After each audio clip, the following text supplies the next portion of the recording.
Good morning, you all. I'm truly delighted to extend a warm welcome to all for joining today's webinar, subjected on administrative innovations in Jammu and Kashmir. First of all, I welcome respected Shri V. Srinivas, Additional Secretary, Department of Administrative Reforms and Public Grievances, Government of India, and Director General, NCGG. Shri Rohit Kansal, Principal Secretary, Power Development Department, Government of Jammu and Kashmir. Shri Simrandeep Singh, Secretary, Department of Planning and Development, IT, Food, Civil Supplies and Consumer Affairs, Government of Jammu and Kashmir.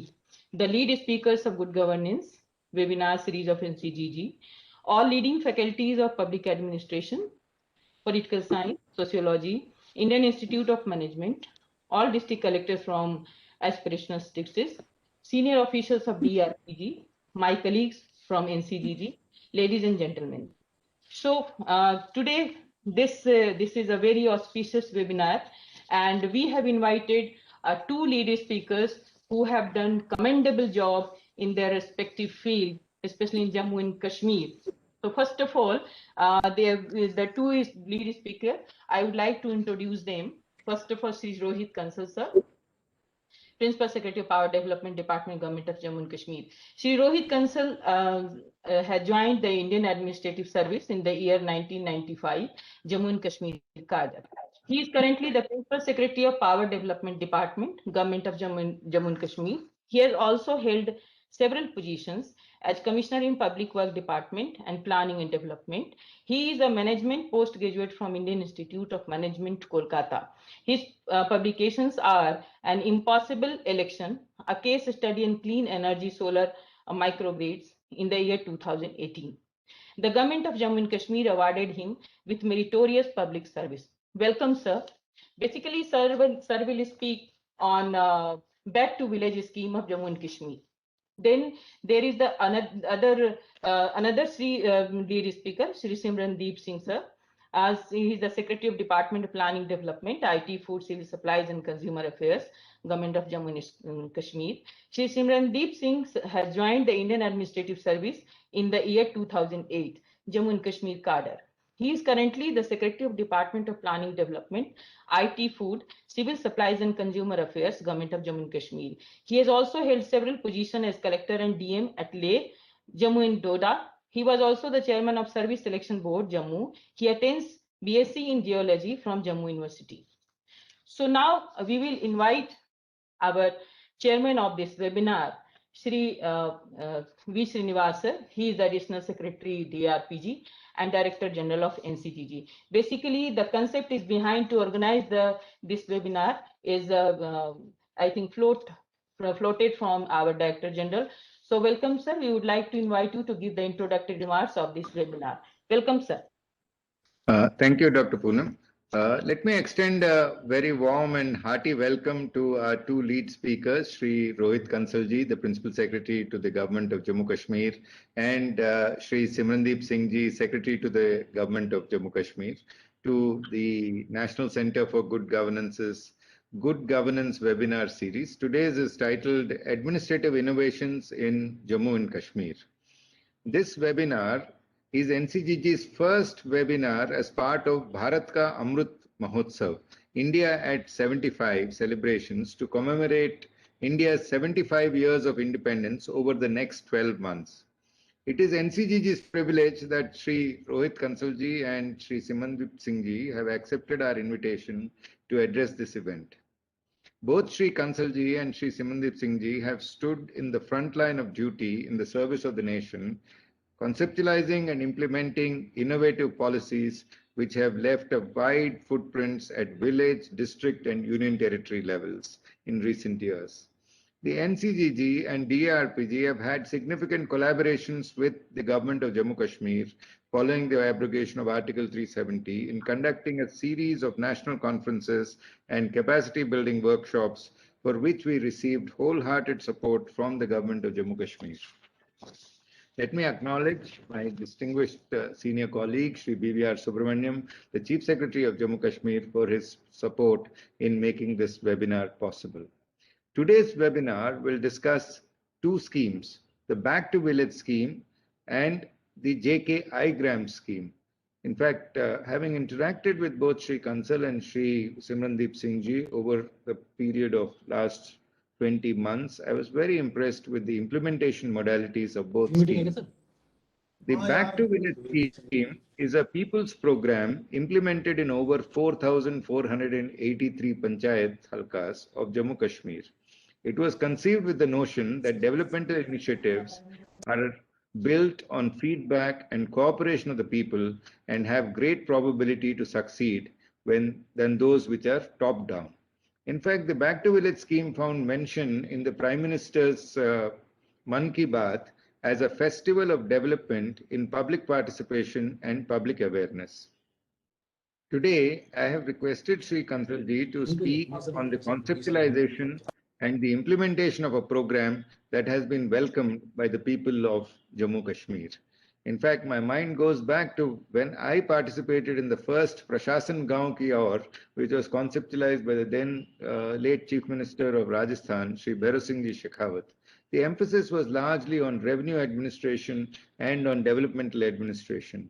The implementation of the Back to Village scheme in the 21st century is far more nuanced and far more detailed, with thousands of officers participating at village level, officers going from the state secretariat, control rooms being established. It is a comprehensive task and extraordinarily challenging. And let me compliment Sri Kansal for conducting such a magnificent Back to Village campaign. The second speaker for today is Shri Simrandeep Singh ji, a senior official who has implemented the JKI Grams grievance portal with tremendous commitment, drive, and dedication. The unique feature of the JKI Grams implementation was the mapping of all the district portals and thousands of district level grievance officers on the district level portals. In fact, for CP Grams to be integrated with district portals, this is our first experience, and the government of Jammu Kashmir has taken the lead in showing the roadmap forward for possible online integration for a one nation, one portal as far as grievances are concerned. Further, the government of Jammu Kashmir has operationalized dedicated call center control rooms for forwarding online grievances and onboarding of offline grievances on JKI Grams. I did have an opportunity to visit the control rooms being operationalized by the government of Jammu Kashmir, and the kind of response time, the quality of grievance redressal, the improvements were very significant. In fact, a lot of commendation for the work done by government of Jammu Kashmir under the leadership of Shri Simrandeep Singh made it possible. With these opening remarks, let me welcome our two distinguished speakers to this Good Governance webinar and request them to make their presentations. First, I will invite Shri Rohit Kansalji to present the Back to Village scheme. Thank you for accepting our invitation. We would have loved to welcome you in person in Delhi, but I was told there was a last-minute change, and we look forward to listening to you online. Thank you very much.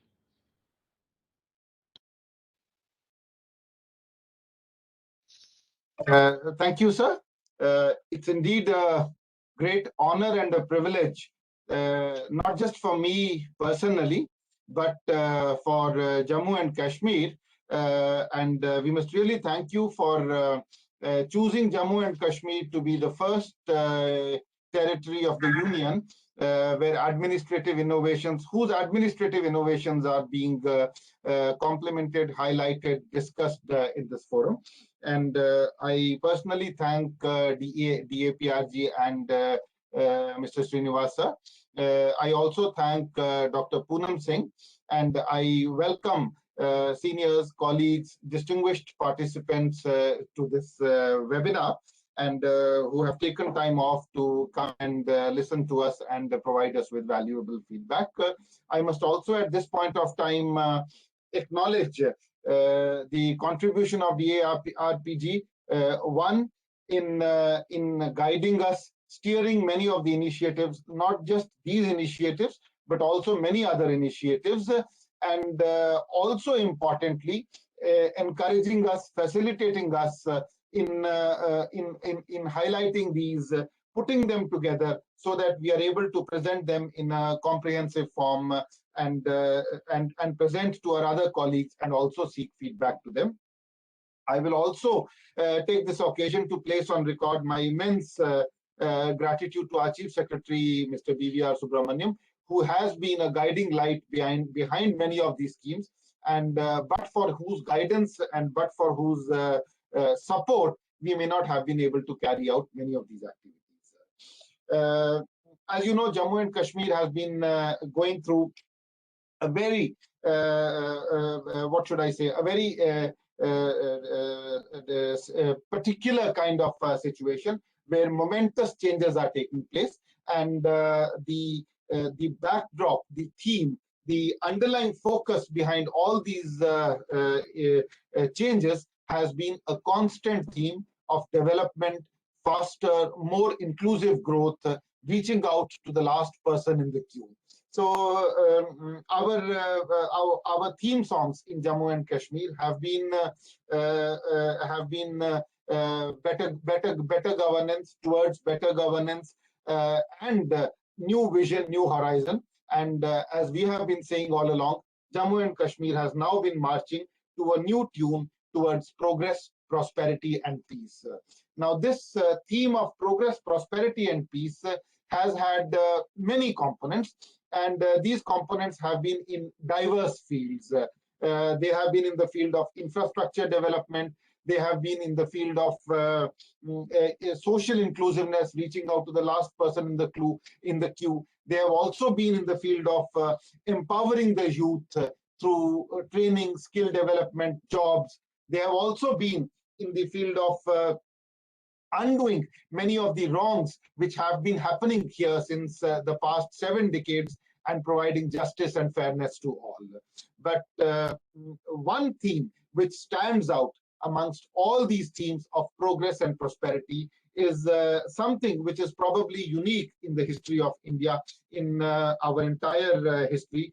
We have practically from scratch in Jammu and Kashmir, and in the past 28 months or so, set up an entire edifice of a democratically decentralized grassroots governance system.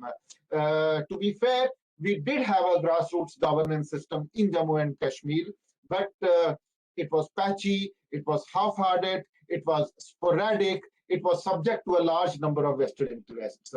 And as I can see Mr. Srinivas there, and he has been, what should I say, a marching partner in whatever we have been doing. So this is probably for the first time in the last 28 months that starting from scratch, we have been able to set up a 3-tier democratic decentralized system, starting with panchas, sarpanchas, block development councils, DDCs, and then of course the entire gamut of activities which goes along with it, and to boot, mirror it on the urban side through what we have, the urban decentralized system.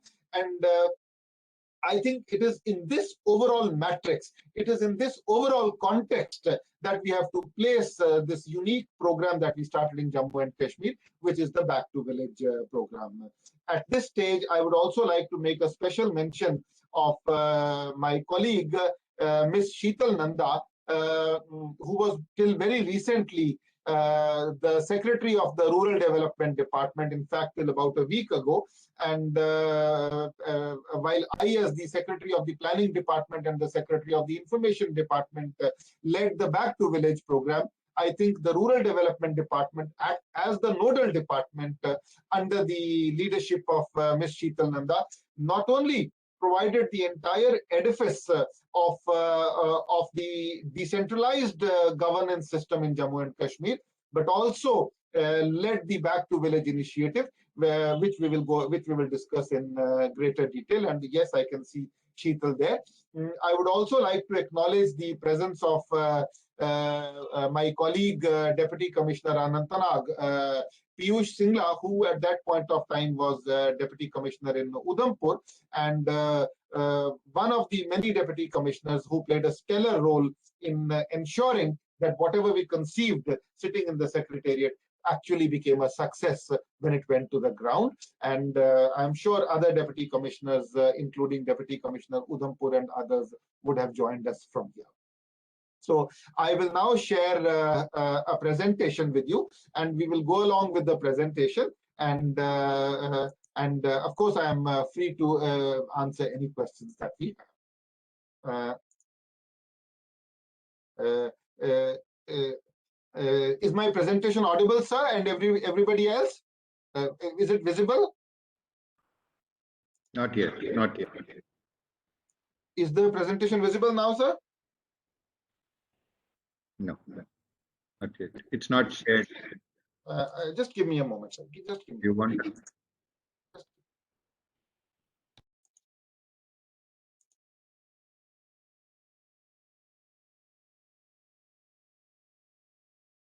Yeah. Are we there, sir? Yes. Yes. The presentation. Yeah. Okay. Okay. So, so Back to Village is at its heart a unique outreach initiative, and as Srinivas sir did make a mention, we have been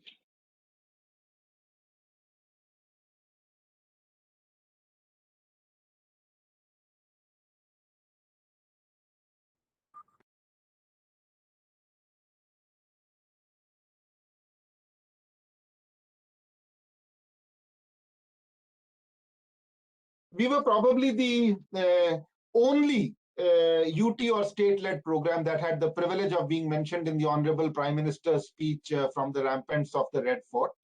And this is indeed a matter of great satisfaction and honor for us. Now, as I mentioned, the Back to Village program has its entire genesis in the setting up of the democratic decentralized system in Jammu and Kashmir, which, as I mentioned earlier, was sporadic, which was patchy, which was whimsical. So starting June 2018 onwards, we started the strengthening of grassroots democracy in Jammu and Kashmir. In November, we conducted the first incident-free panchayat elections with an electorate of almost 58 lakh people.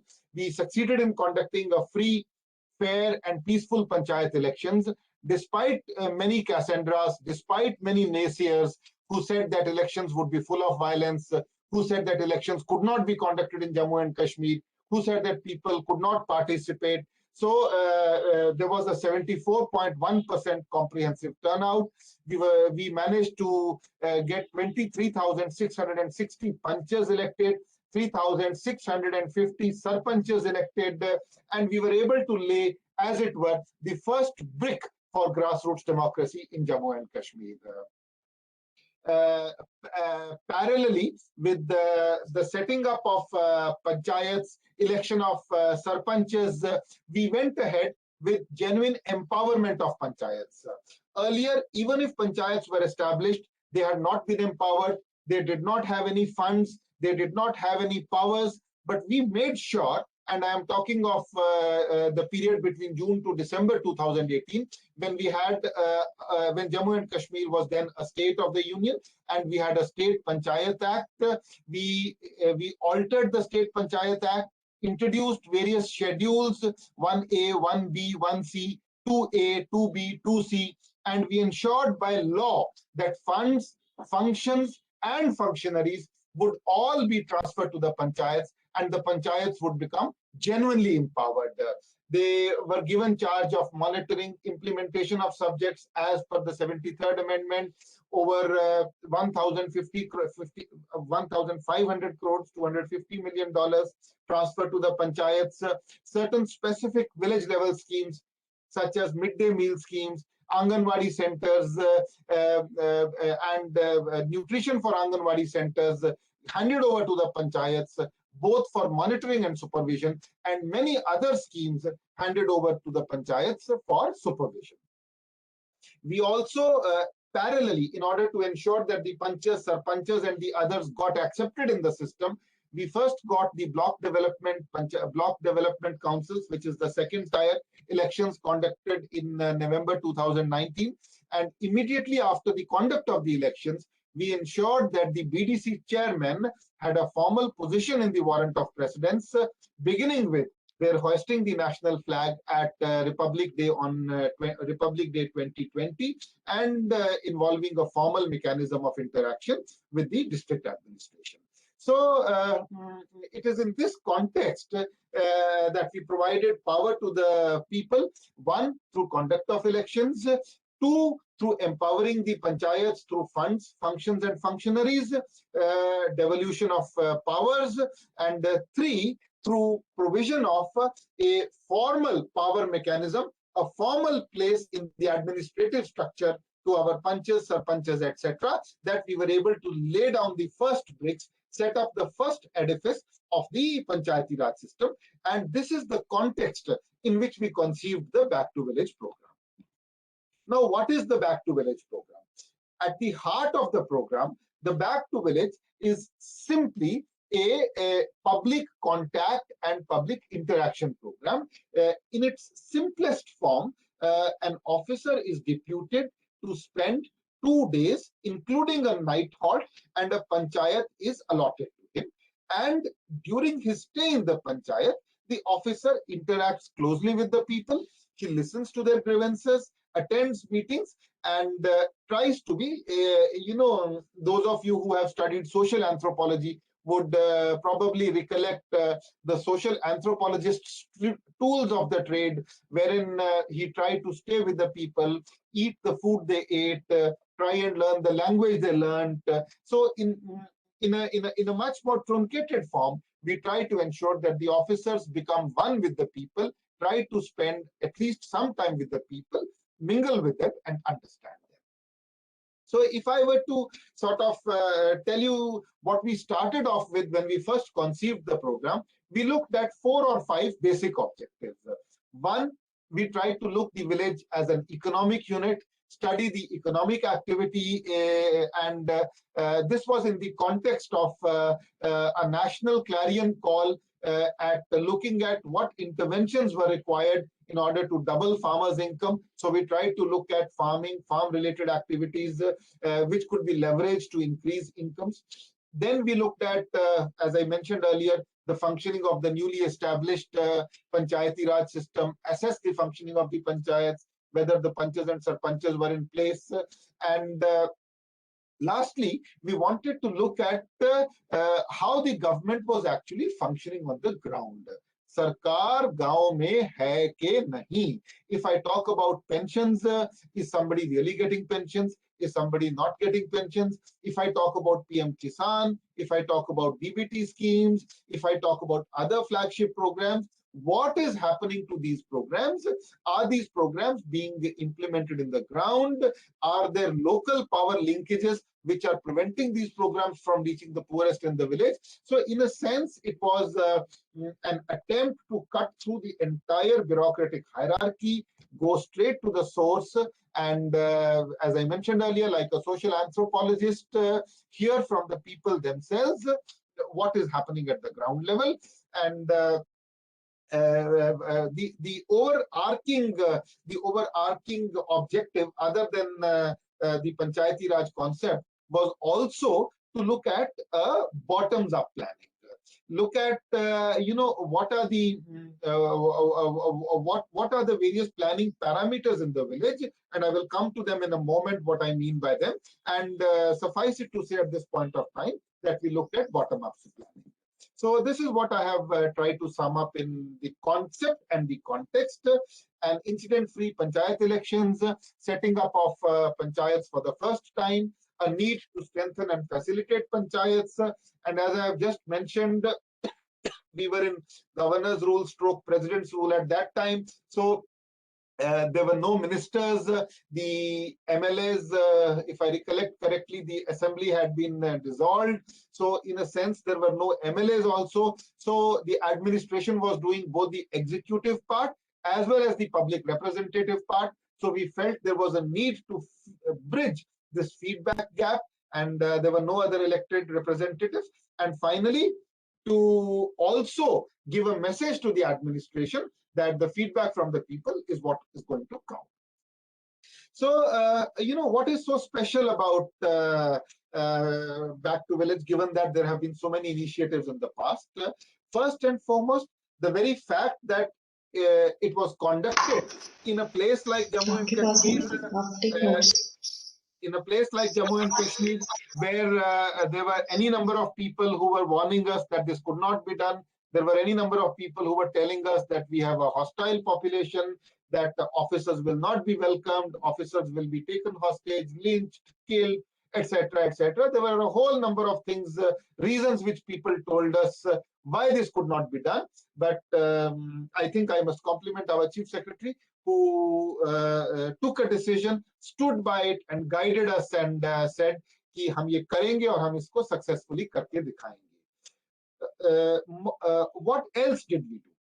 The other thing that we did was, this was a program in which every administrative officer in Jammu and Kashmir was a stakeholder, right from the Chief Secretary downwards to the lowest officer.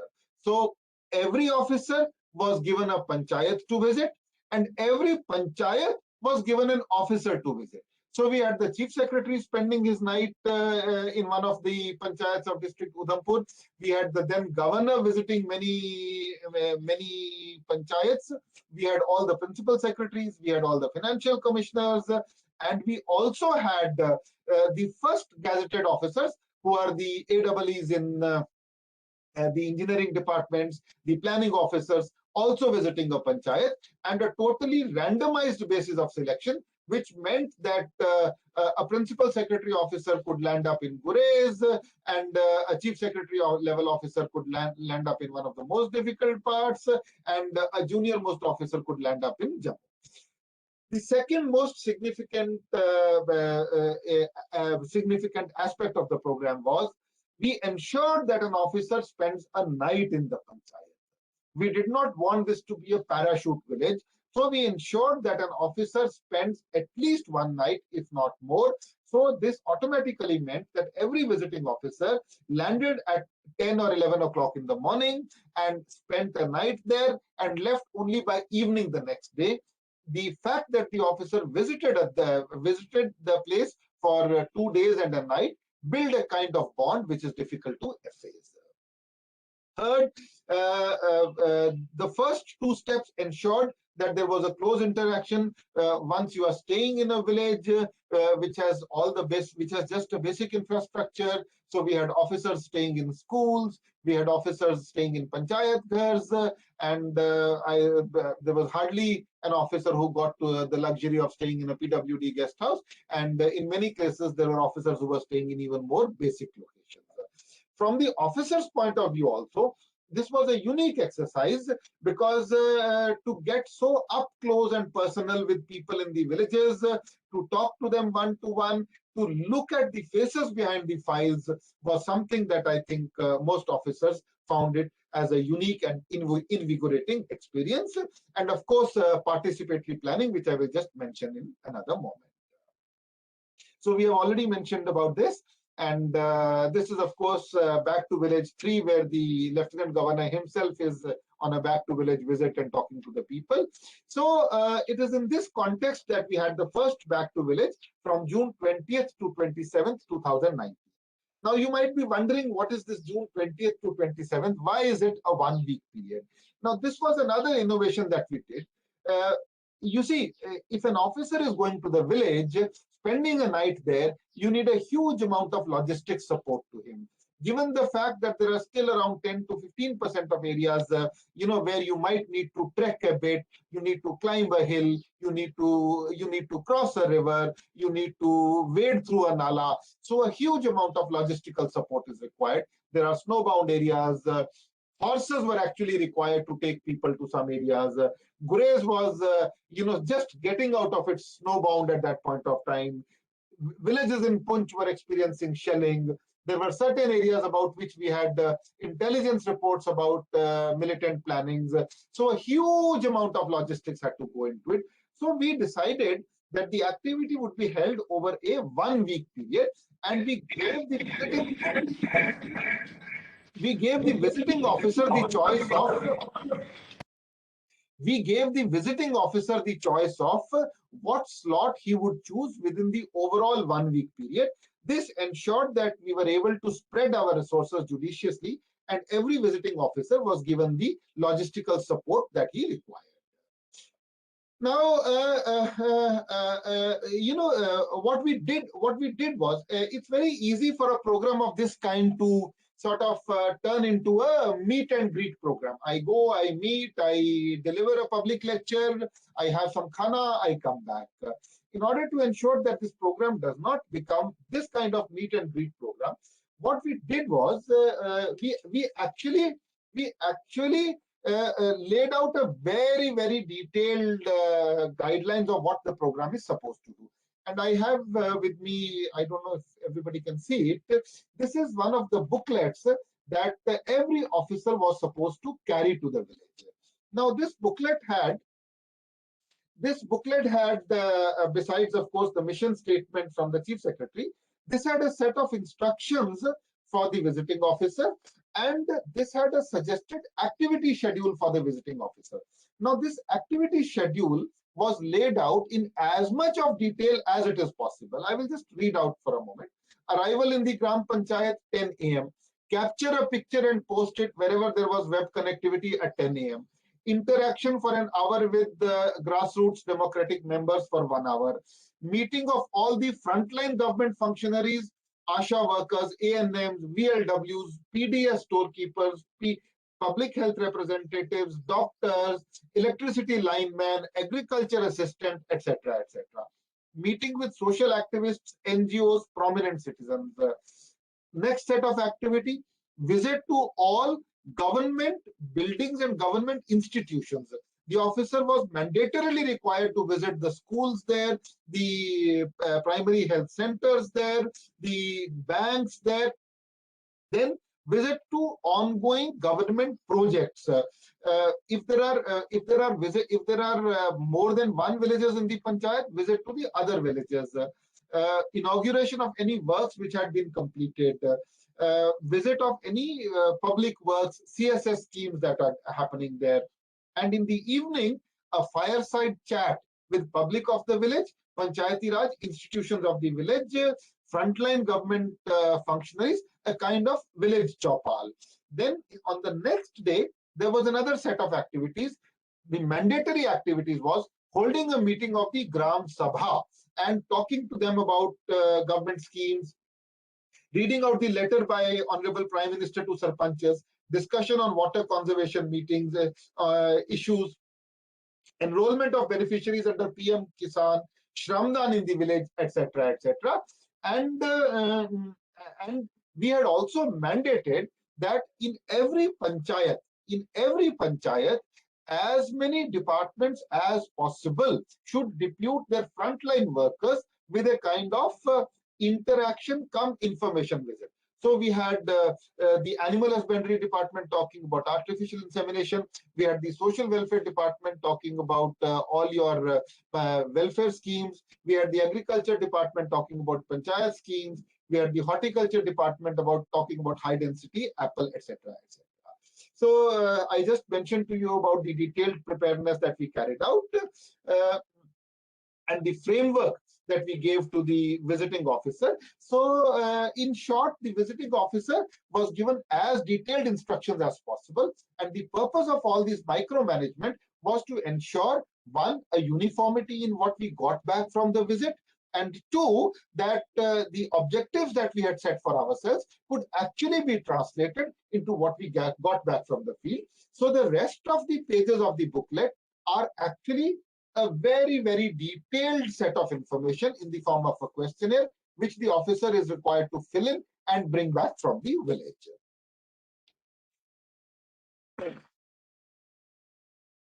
So this is an example of how the officers went, and I would like to draw your attention to the fact that unlike in the hierarchy-driven systems of our bureaucracy, and unlike in the hierarchy-driven systems of the country, the officer and the members of the village are sharing the same carpet.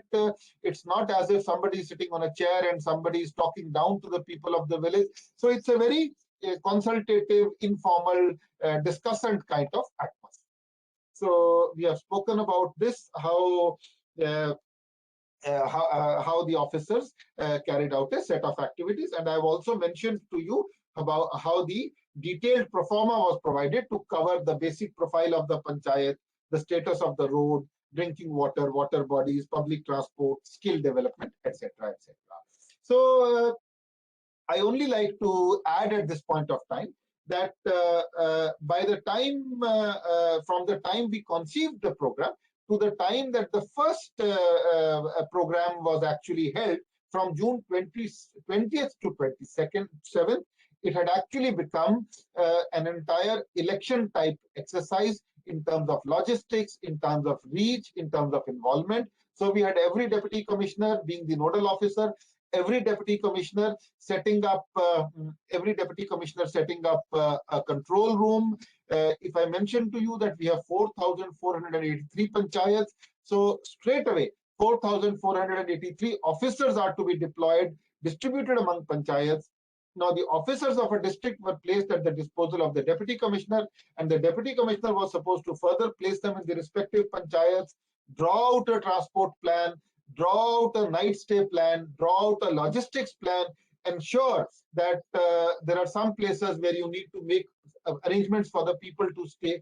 So this entire logistics exercise practically became an election type logistics arrangement. And of course, we had the Panchayati Raj members, the frontline staff, as I mentioned earlier.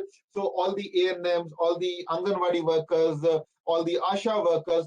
So a huge lot of. So in that sense, you know, this is what I would call the multiplier effect of the exercise. The multiplier effect of the exercise was that while only 4,483 people were actually the panchayat officers, the back to village officers, more than 5 times their number. So you had over 20,000 people from the civilian staff alone who were doing a whole lot of activities, whether it is coordinating, whether it is planning, whether it is supporting, whether it is doing exhibitions, etc. The other thing that we did was, and this is the other aspect of it, we asked the deputy commissioners to add on to the program. And as I said, I have 2 colleagues here, the Deputy Commissioner Udhampur and the Deputy Commissioner Anantnag. The Deputy Commissioner Indu from Udhampur, who is now in Udhampur, was then the Deputy Commissioner Riasi, and Piyush, who is the Deputy Commissioner at Anantnag today, was the Deputy Commissioner at Udhampur. So I have chosen just these 2 of them to get a flavor of what we did, and maybe in the question answer sessions, if somebody has queries, we can ask them to come in. But what the deputy commissioners did was they added on to the program, and as I have put out on the screen, the Udhampur deputy commissioner launched the Jal Shakti Abhiyan. He wanted to ensure that there was 100% coverage of eligible pension beneficiaries. The deputy commissioner Riasi decided to do local bottoms-up initiative on lemongrass in her district. So the Deputy Commissioner Poonch decided to hold a dangal. The Deputy Commissioner Baramulla decided to do a public mela followed by a local bhand patthar. You know, many of these cultural activities which are actually gone out of fashion because of the security situation. And this is just one example of something which was done. So, and of course, we followed it up with a very strong information and publicity backup to ensure that there was public involvement. And this is just one example of the Chief Secretary, Mr. BVR Subramaniam, with the Deputy Commissioner of with the Principal Secretary, and this is Gurez, which is one of the farthest areas. And here again, you will see that it's a very democratic, it's a very consultative kind of system, with everybody sharing the same platform. And this is the Deputy Commissioner. And, you know, I had put out a video on this, but I think I will brazenly overstep my time, so I don't want to do this video. So all I want to say is that, you know, I mentioned about Cassandra saying how people would kick us out. On the contrary, such an enthusiastic response had never been visited upon earlier. The kind of warm welcome that every officer from the AWE, the assistant executive level, up to the chief secretary level got in this exercise was just mind-blowing, overwhelming. So, and I say here, the program gained an overwhelming and encouraging response, and people shared their feedback. They not only shared their feedback, they also mentioned to us many of the problems that they were facing, and they also complained to us. While they were extremely warm, they were extremely welcoming, they opened their hearts and their homes, but they did not spare us when it came to complaints that they had to make to us. Okay, so now what did we get out of this program? See, B2V, what we did was we got out all the information and put it in the form of a portal.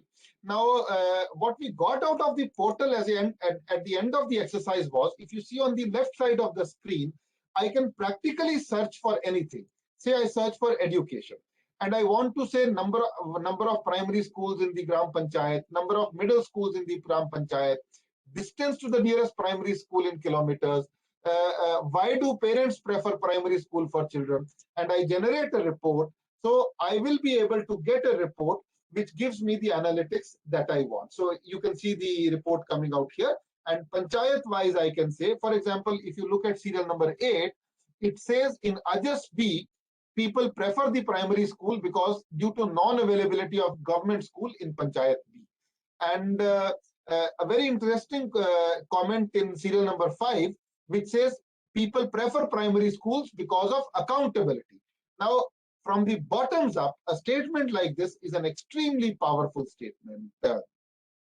And item number 2, limber A, why do parents prefer primary school for children? Due to meager and accountability. So if I go at some other thing, I can similarly go at any number of things. So I can discuss offline with people who are interested more in this. But this portal is now my single biggest and richest source of information, panchayat-wise, on every single development parameter. I can at a glance tell you, I can tell you how many villages have electricity, how many villages have water, what is the distance from one village to the power source, to the water source, and I can actually cross-check what many of my departments tell me. If a particular department tells me that it has electrified all the villages, I will be able to say whether that village has been actually electrified or not. Now, this is of course the planning aspect. But the other multiplier effect of this entire exercise was what all our deputy commissioners did. Now, all our deputy commissioners also collected a list of the issues which had been flagged during this back to village. I have taken an example of district Udhampur. Now, what does district Udhampur says? District Udhampur says that 2% panchayats reported issues with regard to minor repairs in the hospital, which shall be met out of hospital development fund. 52 panchayats out of 236 report issues with respect to non-availability of medicines, drugs, etc. So a lot of these issues got thrown up, and many of these issues were actually what we call O&M issues, operations and maintenance issues. कहीं ambulance में तेल ना होने की वजह से ambulance नहीं चल पा रही थी, कहीं ड्राइवर छुट्टी पे था, कहीं मेडिसिन की अवेलेबिलिटी नहीं थी, कहीं लोकल लेवल के बॉटलनेक्स थे, ditto for education, ditto for many other things, and many of these issues the deputy commissioners were able to resolve at their respective levels and ensure that all these things got done. The other multiplier effect of this exercise was the visiting officers actually became guardian angels of the respective panchayats.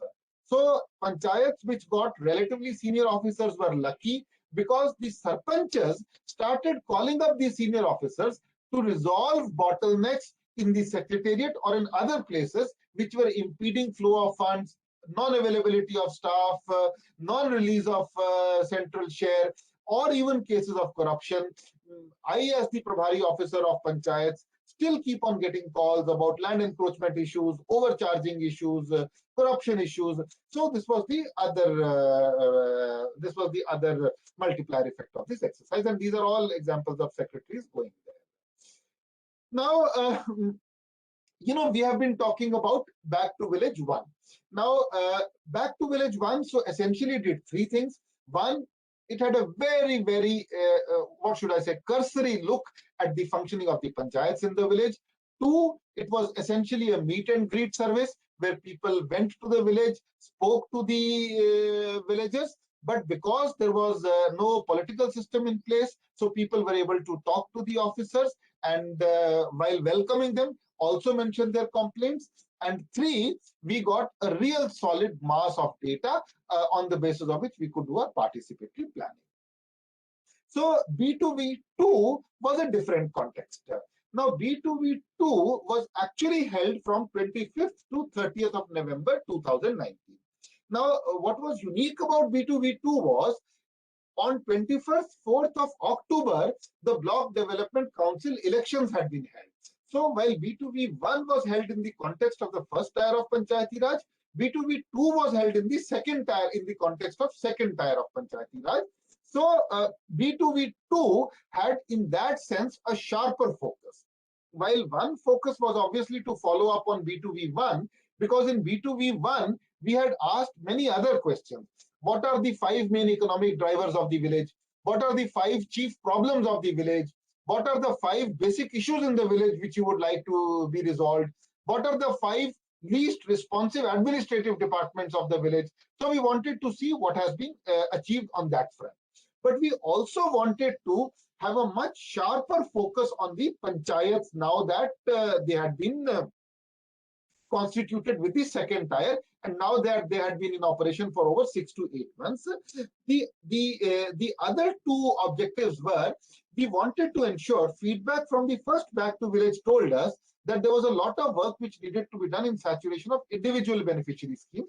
So we wanted to have 100% saturation of individual beneficiary schemes, Ayushman Bharat, then PM Kisan, and many other schemes. And of course, the theme which was carried over from the last visit was doubling farmers' income.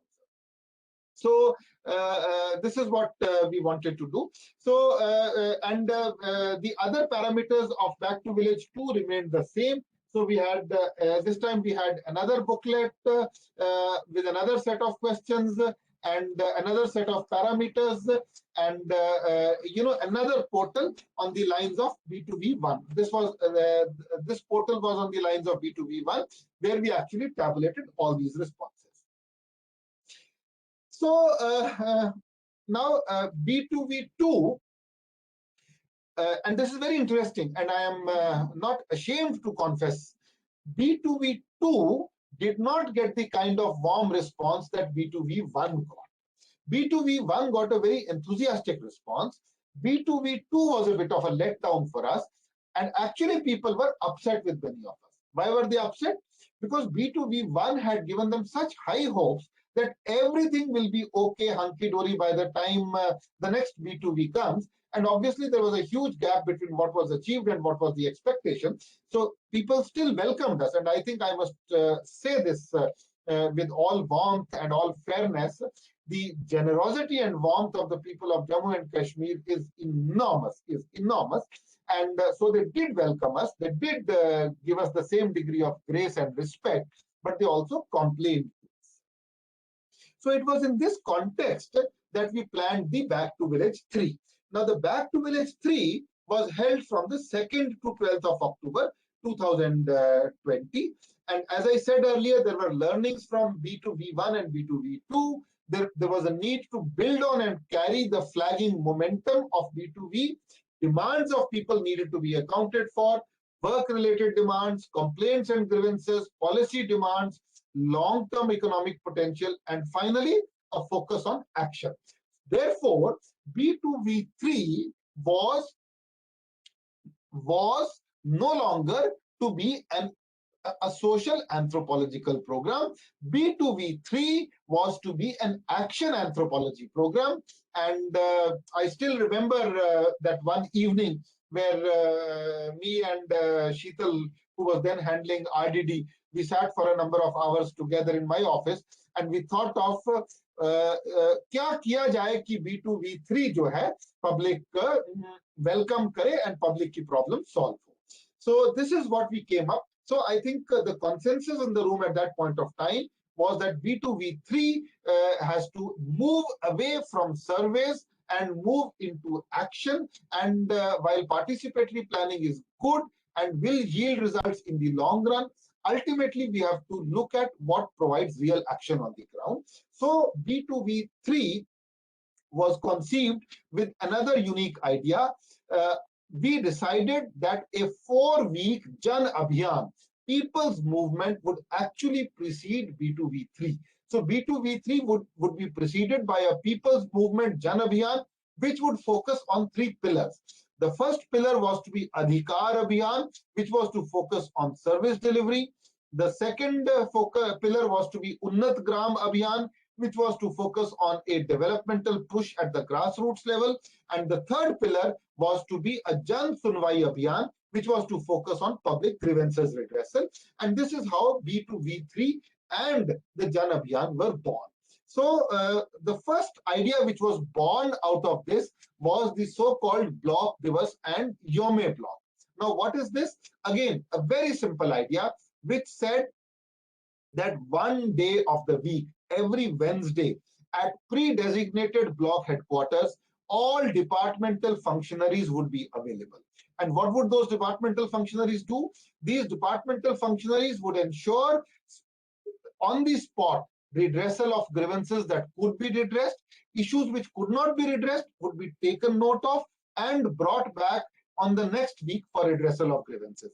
So the first and the third pillar, which is our Jan Sunwai and our Adhikar Abhiyan,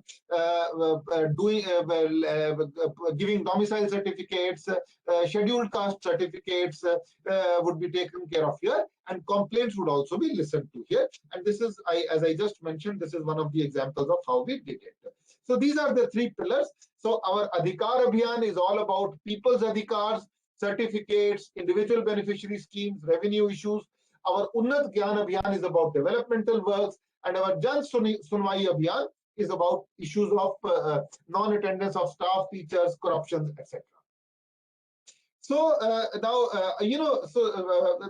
what happened then was the Jan Abhiyan actually kicked off the Back to Village 3. We were able to issue over 5 lakh certificates. We were issued to Aadhaar seed over 70,000 ration cards. We were able to cover over 50,000 families in PMJNY, and J&K has become the first union territory in the country to universalize PMJNY. PMJNY is not universal anywhere, but it is universal in J&K, and this is how the idea of universalization of PMJNY came out. We ensured that eligible beneficiaries were covered under PMJNY, and we also decided that we would universalize the scheme by pulling in resources from our own local budgets. And I'm happy to inform you that the Honorable Prime Minister formally launched what we call the PMJAY Seher, which is the universalization of the scheme. Now, the 1 month, 4-week Jan Abhiyan actually led to the Back to Village 3. The Back to Village 3, it actually led to Back to Village 3, and Back to Village 3 also became much more action-packed than before. So we did 3 or 4 things in Back to Village 3. One, we looked at entrepreneurship. Given that J&K has a much higher unemployment rate than rest of the country, we did something very simple. We said, हर एक पंचायत में हम 2 entrepreneurs ढूंढेंगे. तो अगर हमारे पास 5,000 पंचायत हैं, so we will look at 10,000 entrepreneurs, and because the entrepreneurs complain that they do not get support out of support from the banks, we would ensure that the banks would set up counters and give them loans. So, and as I have mentioned here, we were able to identify 19,000 loan cases for 372 crores. And when I made this presentation, which is around a week ago, so 15,000 cases were already sanctioned, including 4,600 women entrepreneurs. So 15,000 cases means that when we planned for 2 entrepreneurs per village, we actually ended up getting 3 entrepreneurs per village. And these cases were sanctioned, and hopefully in B2B4, we will look at how many of these enterprises have actually come up on the ground. The next thing that we did was, we looked at village level works. We decided that every panchayat should have at least one work from previous back to villages completed on the ground, and every panchayat should have at least one new work started during the visit of the visiting officer during back to village 3. So that makes another 10,000 works at the rate of 2 per panchayat. Of course, panchayats were free to do more. So this is what gave the momentum.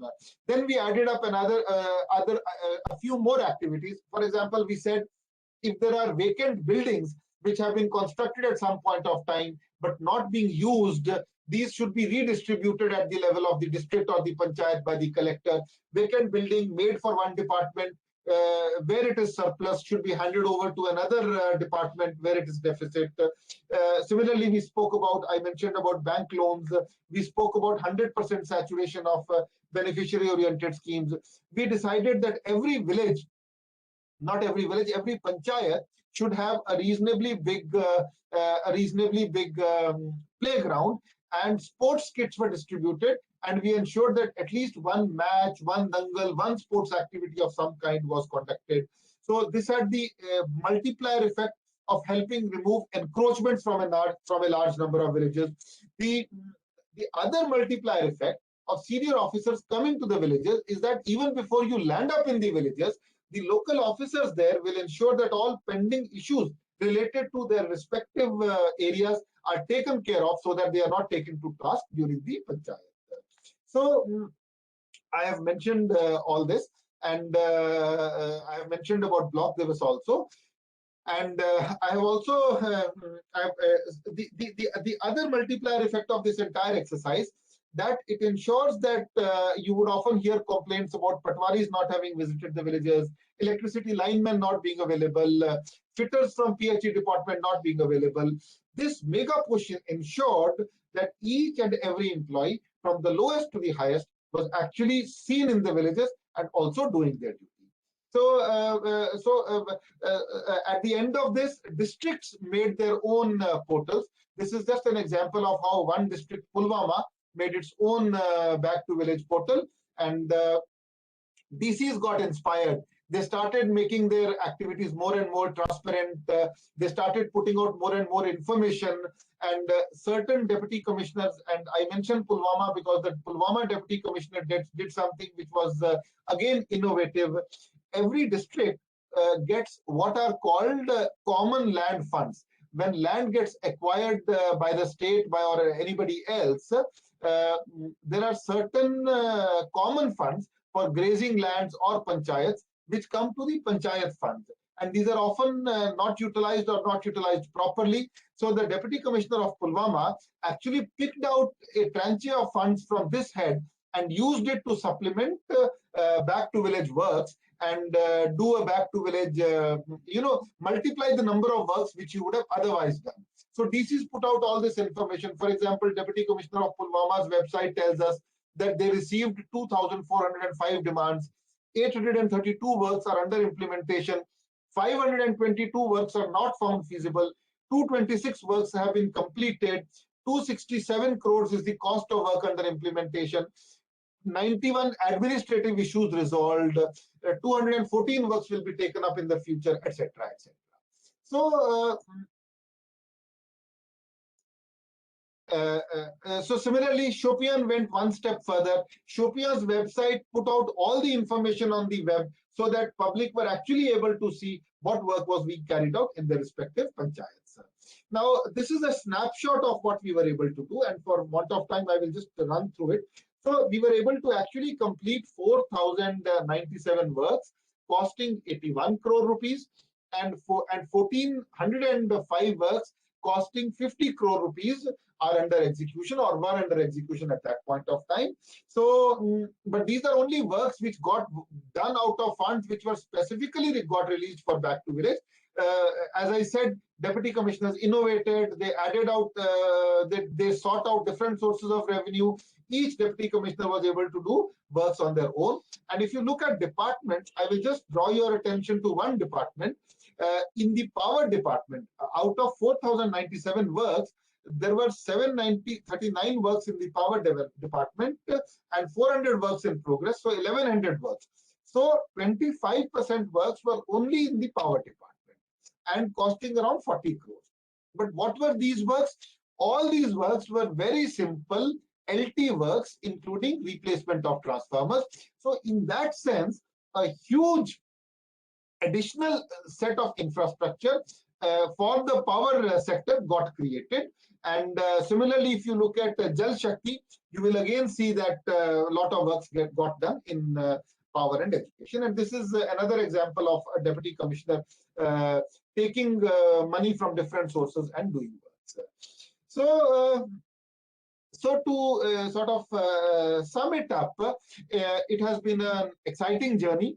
And it has been an exciting journey where we have learned at every step. We started it off as a planning exercise, moved on as an exercise to support panchayats, went on as an action activity. So we actually went on learning and innovating at every phase. But we also made sure that whatever information we got, we did a web-based monitoring. And as I said, we have been able to institutionalize a lot of things coming out of Back to Village. One of the institutionalizations is what is called the block divas. The concept of the Jan Sunwai has now been institutionalized, and every Wednesday, even though the Back to Village has ended, every Wednesday there is a Jan Sunwai where all the deputy commissioners, SPs, and all other district officers go to blocks. And of course, we have been able to achieve, as I said, one of the spin-offs from this is our universalization of the PMGAY Yojana. We have been able to saturate over 55 panchayat level schemes, which are individual beneficiary schemes. And more importantly, we have been able to create a unique bond between 4,000 officers and 4,000 panchayats, to the extent that when in my panchayat there is a problem, the sarpanch or somebody else from the panchayat will call me with a warmth, or he will once in a while come and see me and tell me about what is happening in his panchayat. And of course, the many unrecorded, unknown things are, if we have time, then Deputy Commissioner Udhampur can tell you how a demand for a bridge, which had been pending for the past 10 years, got completed as a result of this. And there are legion examples, and Deputy Commissioner Vyase will tell you how her lemongrass initiative has taken off. So it has been a fascinating and interesting journey. And I cannot have any greater summing of my program than what the Honorable Prime Minister had to say in his Mann Ki Baat program.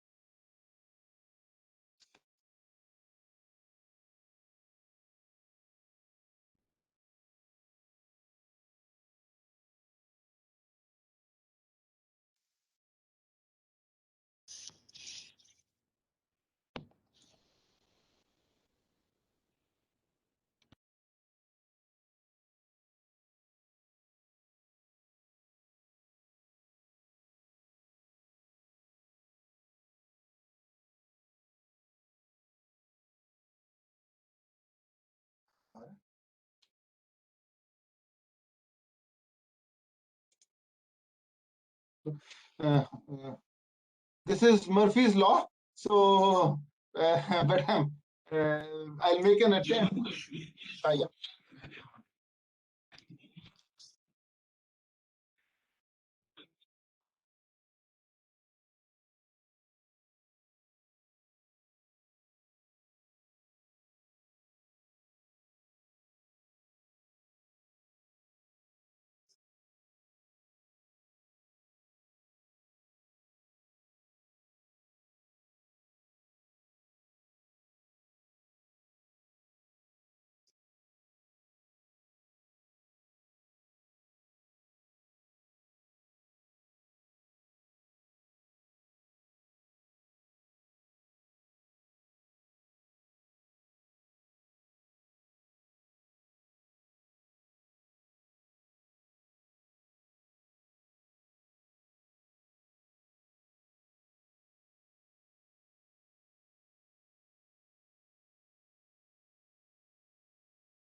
Thank you very much. I apologize in advance. I think I have taken far more time than was allotted to me, but I really appreciate everybody's patience. Thank you very much. Thank you very much. I got a comment from Professor Srinivas, the Dean of Mizoram Central University, that it's a superb presentation, a great initiative, and heartiest congratulations. I think as I heard the presentation, one could feel greatly inspired by the kind of work that you've done. It reinforces the strength of India's governance models and the government programs reaching the village level. And let me compliment you. It also shows the respect and the credibility the people of India give to the Indian Administrative Service and the leadership that you and Sheetalji, as also several of the district collectors, we have Piyushji and Indu in this web room, that you have provided to good governance practices in Jammu and Kashmir. I'll request you to kindly stay in the web room so that we can have a discussion on this initiative. I'll also request Sheetalji, and as you pointed out, we'll request Piyush Singla to say a few words after the second lead discussant makes his presentation. I'll invite Shri Simrandeep Singh ji to kindly make a presentation on JK igrams. And I was personally very fascinated by the kind of effort that has gone into grievance redressal. Yes, please. Simrandeep Singh ji, please.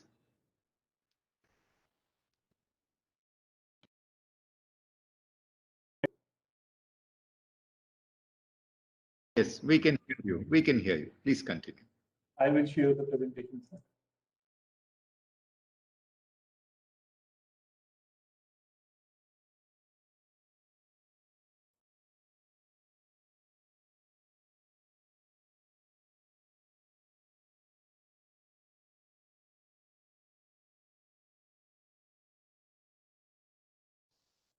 So can you see the presentation? Okay, sir. JKI-gram, as we've called it, Jammu and Kashmir Integrated Grievance Redress and Monitoring System, is basically an institutional online system of receiving and redressing grievances that has been existing in J&K since 2018. However, the punch of my presentation would be from the period 2020 onwards, when the present Lieutenant Governor took over, and the data will show that how when the top executive in any state, it could be a chief minister or a lieutenant governor, when he or she personally take interest in reviewing these grievances, how the disposal and how the results can be very, very encouraging. JKI grams is a system which started as Awaz-e-Awam in 2018, back in the governor's rule. At that time, 260 departments were onboarded on the system. These departments, if you see the third bullet, were mostly the higher officials at the state secretariat level or at the level of the directorates. This portal, I'm trying to give the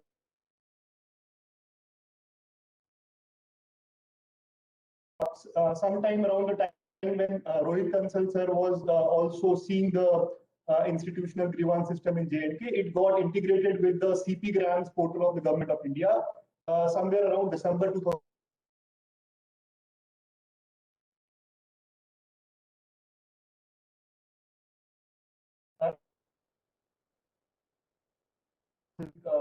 Other guests would also know that many other states, and today I think all states are integrated with CP grams. Then in 2020, the reverse integration happened with CP grams, meaning thereby that earlier the grievances could flow from CP gram system to the Jammu and Kashmir system, but with reverse integration, even the grievances received in the system could also be pushed to the CP gram system in case of grievances which pertained to Government of India or its departments. August 2020, I am again reiterating, gets a lot of focus because the data that I will show you in the subsequent slides, you will be amazed by the figures, how the system got real life and energy and push. Was a time when the present Lieutenant Governor, Mr. Manoj Sinha, joined on about 6th August 2020, he joined. And I remember the Chief Secretary J&K calling me, and he took me to the LG, and the LG introduced that when he called on the Honorable Prime Minister after being appointed as the Lieutenant Governor, the Honorable Prime Minister told him that when you go there, kindly give a push to the public grievances. Go and meet public, ensure that there is a lot of interaction with the public and the government. And he told me that the Honorable Prime Minister also the Shri model when he was Chief Minister grievance system, and they had online, wherein the Honorable Chief Minister, that is the Prime Minister, would personally sit and interact with citizens once in a month and dispose of their grievances, interact with collectors, interact with secretaries. And the LG had that kind of vision when he discussed with us on 17th August. And his intention was that this Awaz-e-Awam needs to be decentralized. That is, instead of 260 departments which are there on board the Awaz-e-Awam, till then, to be taken to all districts and even the sub-district levels, so much so that all public functionaries who matter to people should be brought on board on the online institutional system. And it is then when I think the Chief Secretary J&K spoke to Srinivas sir, and he sought his help and the help of DAR&PG and the NIC and other institutions that you need to handhold J&K and ensure that we actually achieve what the LG had desired.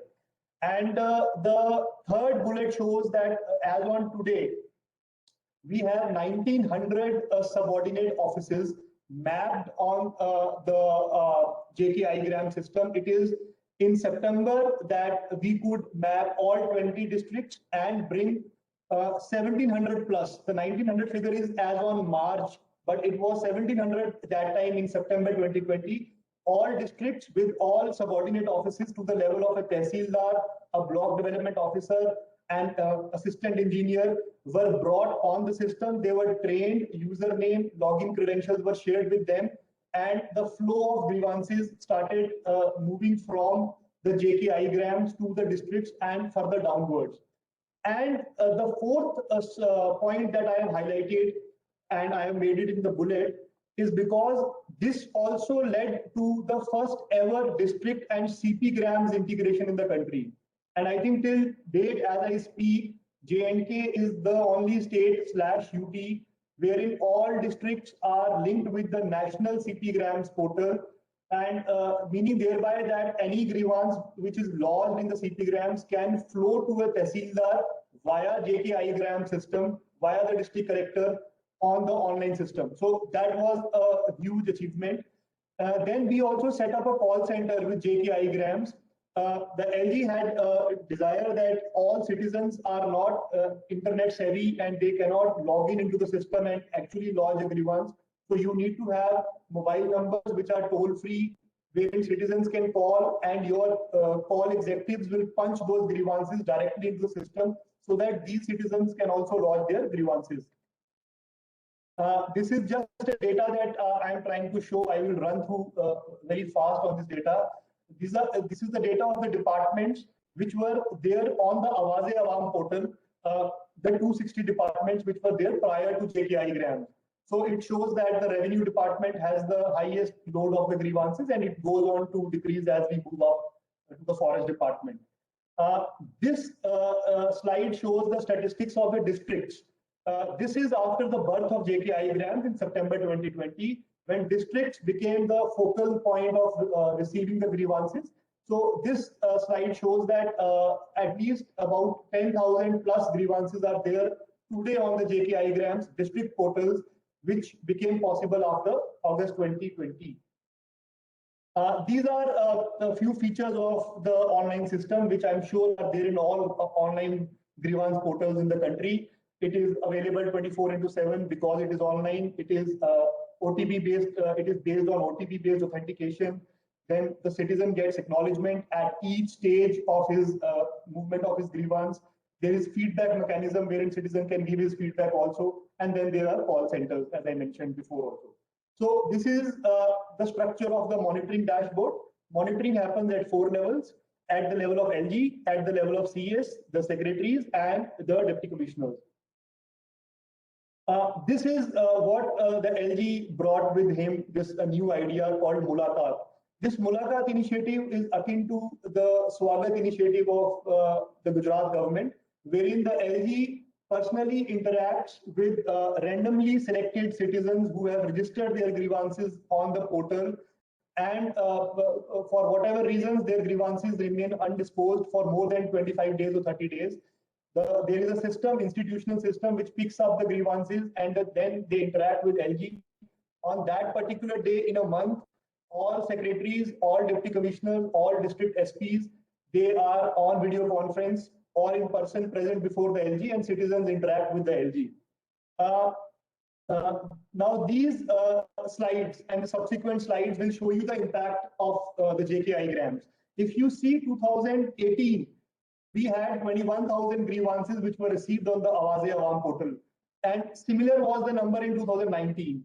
But you see the bar of 2020, which is that pink color bar, which is like shooting up. It is almost double of what was there in 18 and 19.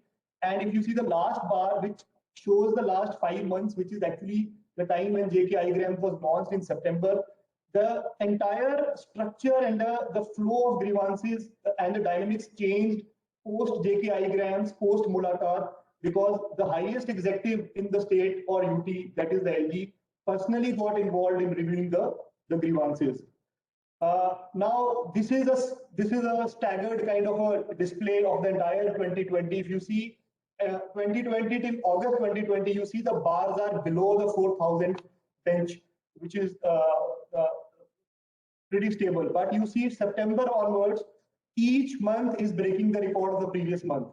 January 21 received by far the highest number of grievances online, more than 7,000, which was the record, and we expect that every month that comes by will set another record. This is just a display, quarterly display. Yes, this is an interesting bar diagram of the disposal status. Now, if you go again to the time of August 2020, September 2020, we launched the JKI grams. The Mulakat started in October 2020. The first Mulakat had 52% disposal at all levels, at the level of secretaries and the DCs. And then you see the subsequent bars. Each bar is like a staircase climbing up, and it has reached the peak of 89%. As on yesterday, we had the Mulakat of March 2021. So the impact of the Mulakat and JKI grams. This is just a glimpse. I have shared a few pictures at last of the media coverage that the JKI grams and the Mulakat got. This Indian Express headline shows that without a political government, people in J&K use LG Mulakat window to raise issues and get solution. This is a picture of a live Mulakat which had yesterday. LG is interacting with citizens through video conference, and all secretaries are present. This is a story which got covered in Outlook. In a village in Doda got electricity after it got covered in the JKI grams, first time after independence. Though it was to be covered, but the time it would have got maybe would have been a bit longer. This is, I think, the highest point of the last 6 months. 43 villages which were left out from the IB reservation in Jammu and Kashmir got covered because of the impact of JKI grams and Mulakat, and because of one citizen who appeared in LG's Mulakat, 1.22 lakh citizens benefited. Basically, the IB reservation applies to the villages which are between 0 to 6 kilometers of the border with Pakistan. 43 villages were left out from the government notification. After citizen lodged a grievance on JKI grams, the 42 other villages also got covered. So this was the highest point of the JKI grams so far.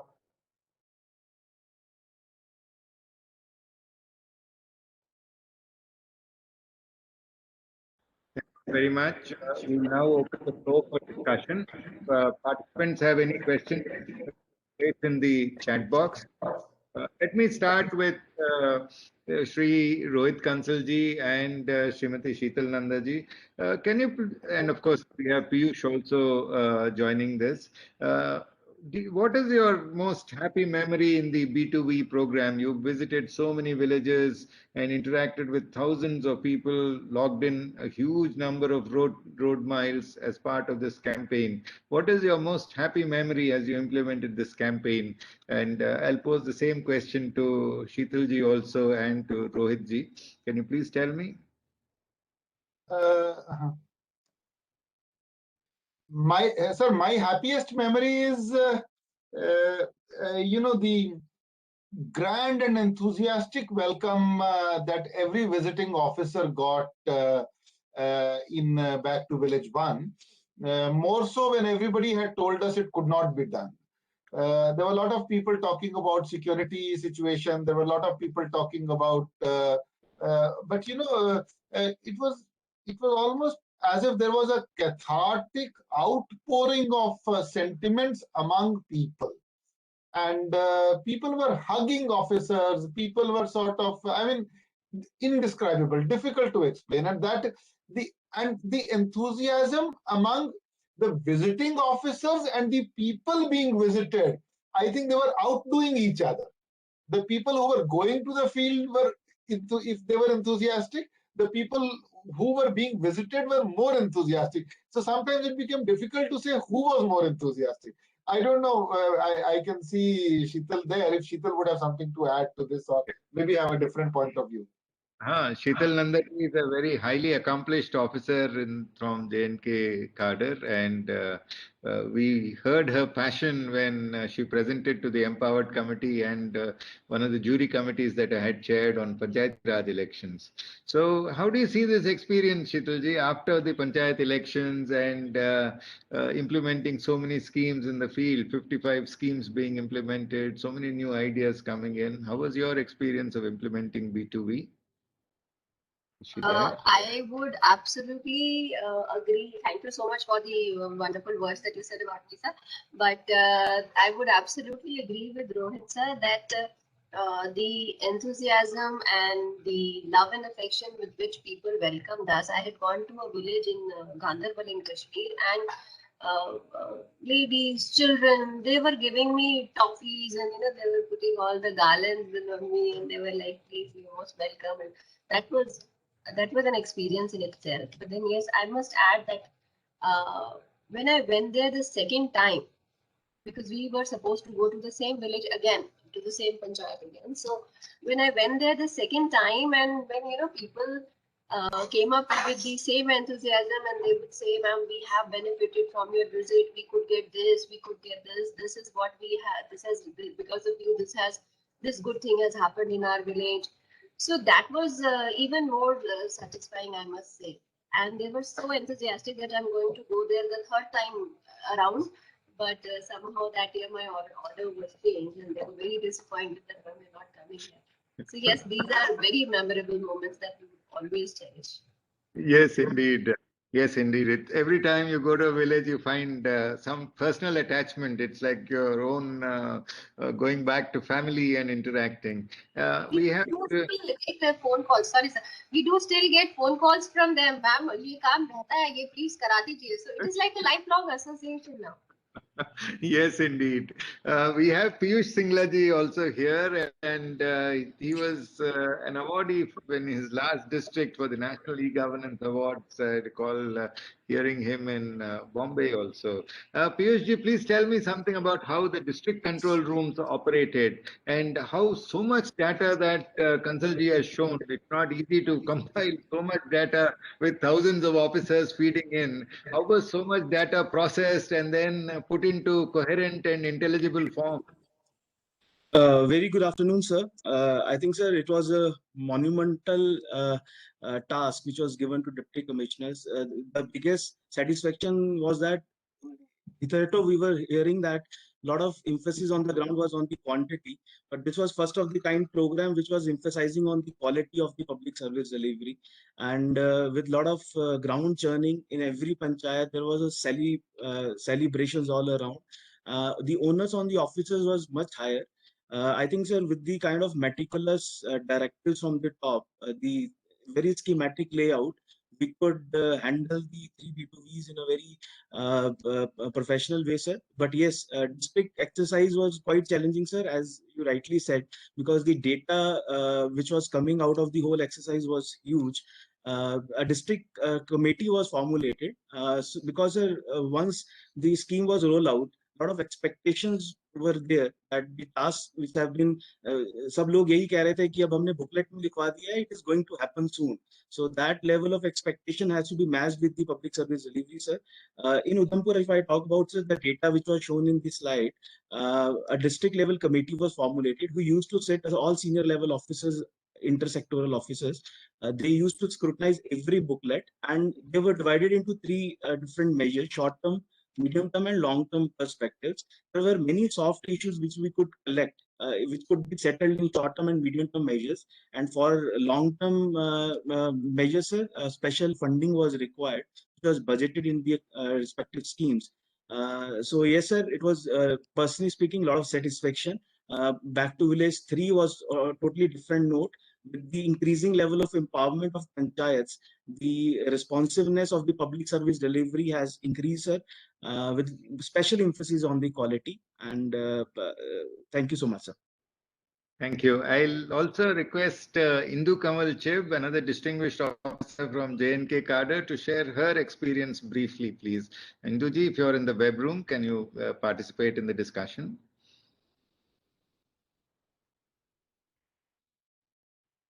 She's not in the web room. Hello. Yes, we can hear you. We can hear you. Am I audible, sir? Yes, we can hear you. Yes, we can hear you. As far as Back to Village is concerned, I was in Riasi at that time, and एक sir पुराने समय में कहावत है, जैसे हम लोगों की वो चौपालों में पंचायतें लगती, तो Back to Village gave us that feel again. And I could see things happening in my district in Riasi, something very closer to that. And I also have a picture, sir, जिसमें कि literally the visiting officer is sitting underneath the people tree, और वो पूरा पंचायत लेके बैठा है और लोग उससे सवाल कर रहे हैं, जवाब कर रहे हैं. So that kind of feel came back. And a Panchayati Raj fan, being a Panchayati Raj fan, मैं सर ये बोलती हूँ कि जब ये पहले conceptualize किया गया था, and Rohit sir used to take our meetings, I used to be the most thrilled person on earth because मुझे पंचायती राज जो system है वही बहुत पसंद है. So and the way we were given the entire bouquet of ideas, और हमें sir 2 चीजें clear बड़ी बोली गई थी. Number 1 is listen. जो कि सर ब्यूरोक्रेसी में slowly and gradually the power to listen, we lose the power to listen. So हमें ये clearly बोला जा रहा था कि आपने सुनना है, और सुनने के बाद सर जो सबसे important चीज मेरे को बड़ी attract करी वो ये है कि जब एक visiting officer सर जो कि urban areas में रहता है और अच्छे comfortable offices में बैठता है, when he or she is going to a village and staying in a panchayat ghar, which maybe doesn't have a good toilet or maybe doesn't have electricity. So sir, जब आप रहते हो ऐसे environment में, you feel the pain, and I could see the borders and the stiffness in officers melting. उनको realize होने लगा था कि गांव के लोगों को क्या दिक्कतें आ रही हैं. तो ये सर मुझे बहुत अट्रैक्टिव प्रोग्राम लगा था, और हमने सर एक डाटा एनालिसिस किया था. तो like Rohit sir and Sheetal ma'am is saying, I totally second that कि जो फर्स्ट बैक टू विलेज था, it came as a people were so happy that officers are coming and listening to us. ये sir एक happiness factor इतना था. राशि में I did some kind of cultural mix also. हमने उसमें sir हमारे लोकल फोक है, कुट है, पाखे हैं, गीतड़ू हैं, जो पहाड़ों में सर गाने बजाने होते हैं. तो जब विजिटिंग ऑफिसर आया, उसको नाच गाने से उसका स्वागत किया. और जो सर अभी रोहित सर ने एक पिक्चर दिखाई जिसमें कि वो पूरी तरीके से पीयूष के गले में भी माला है और सबके सीएस के गले में भी, sir that was the seen in every panchayat. and people were like dhol, nagade, and they were so happy कि एक festive सा माहौल था. और सर सेकंड चीज जो मैंने महसूस करी कि हम लोगों का जो सर 2020 का जो प्लान बनना था वो हमें बहुत हेल्प हुई उससे. हमें जो वाकई में वापस जो एक सेक्टर एनालिसिस किया गया, आई एम श्योर सभी डिस्ट्रिक्ट्स में किया गया था, तो उसमें हमें पता चला कि सबसे ज्यादा पेनफुल क्या है जी, रोड्स नहीं है.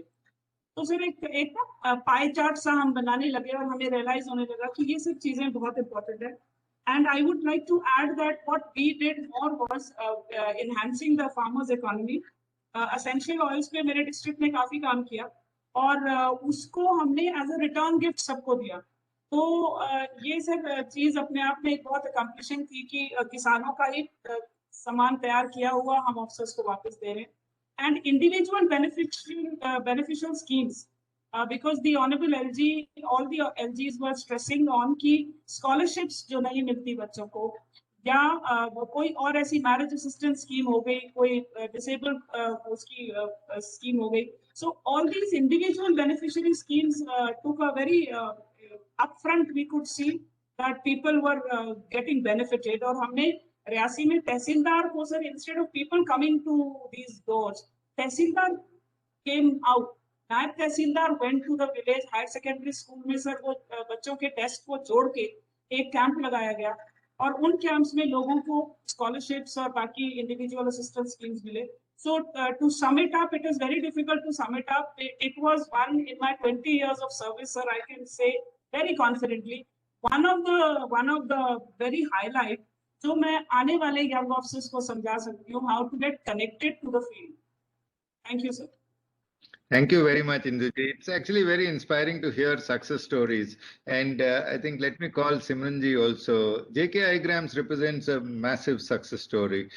Decentralization of grievances, handling it at district level, and then interacting with the citizens. Can you please tell me, from you participated in so many LG's interactions, are there any specific cases where you thought this was a special case where government has actually reached out and delivered service or redress the grievance in a highly qualitative manner?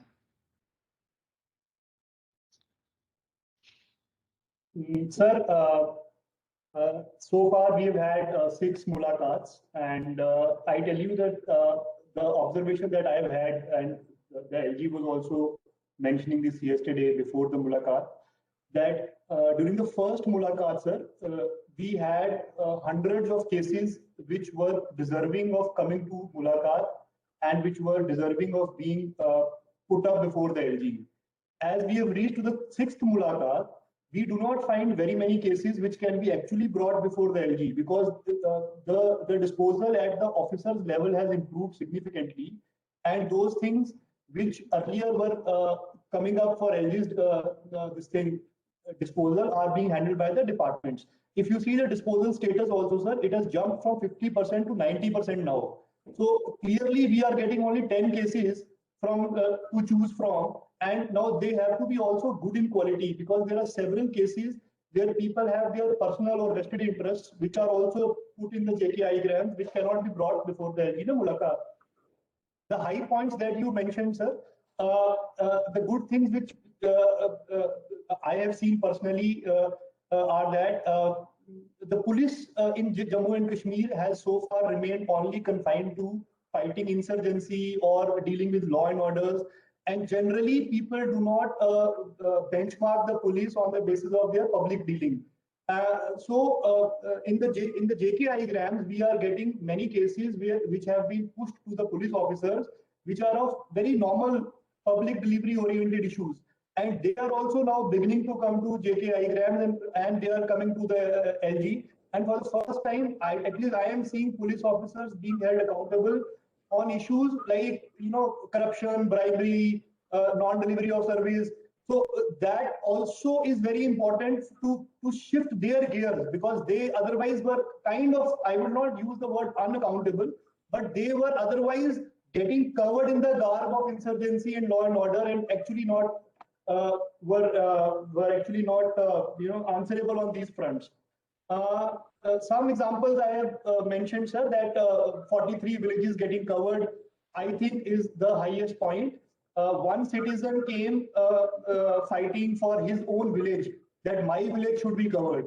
And LG tells that you do an exercise and see whether there are other villages also which are left out. And we find that 42 more villages are left out. And in one stroke, sir, one notification of the government, 1 lakh people benefit out of that initiative. So I feel that is pretty significant. Apart from that, there are several instances where a lady got compensation after 2010. She had to run from pillar to post from 2010 till 21 to get a plot which was promised to her back in 2010. Similarly, there are people who are getting their compensation for acquired land. There is a man in Sundarbani, sir, in Rajouri. His land was taken to set up a water plant, and 43 lakh were promised to him in a private negotiation, which were never paid to him.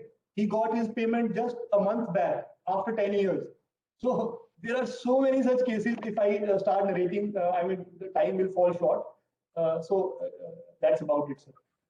Thank you very much. And let me congratulate each and every one of you who have participated in this discussion.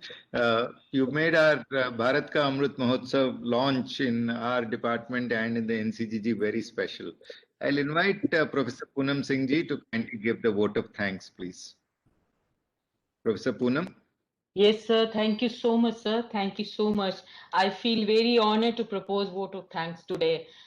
First of all, NCGG is very grateful and thankful to Shri Rohit Kansal, sir, who talked about the Back to Village scheme.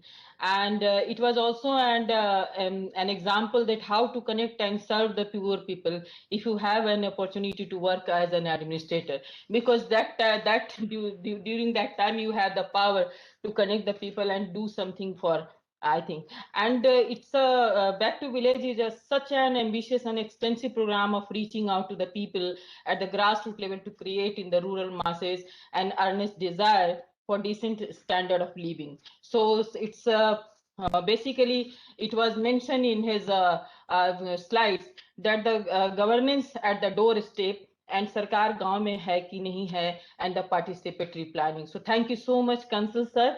And now I would like to thank the Simrandeep Singh ji that who talked about the JKI grams. Basically, it's a very good program to create an interface with the public and focus on governance issues in the Union Territory.